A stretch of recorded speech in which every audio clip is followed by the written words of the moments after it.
conversation going on at all. Right. So Essentially, and that's a good segue into the next question, which is where I ask, what evidence do you have to support those beliefs, whatever those beliefs are that we established in question one? Like, why do you even believe this? You know, because that's another thing, and I don't want to get too deep in the weeds with it, but I'm sure you've probably heard from your fitness training or some other aspect about like the stages of change assessment. Find out, is this person even aware that they need to change, or that this change is beneficial to them? Then it goes into, okay, they're aware of the change, but they may not be ready to do anything about it, and it just progresses through the different stages. Kind of a self-efficacy situation there, yeah. Right, and they play in the same arena, but self-efficacy is definitely a part of it. Gotcha. Okay. Right? Slightly different basis, but it is a component of the process for sure. Okay. So evidence for after establishing that goal, or if they don't have it established, helping them establish it. We're kind of cementing it in with some evidence, right? It's just kind of another fire on that piece of metal to harden it up.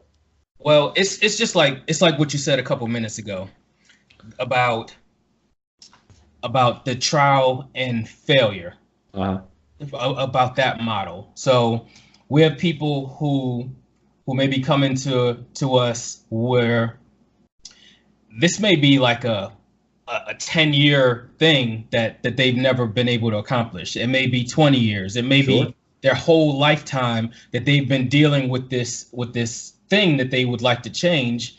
So in the back of their mind, how deeply ingrained have those excuses become? Like, oh well, and we've talked about that in prior podcasts.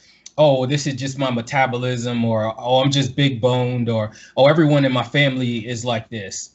So now it's leaning towards genetics. It's leaning towards So if I'm conducting that initial interview and I start hearing those types of statements, it's like, okay, now it's just telling me what direction do we need to go? What's going to be the prescription here?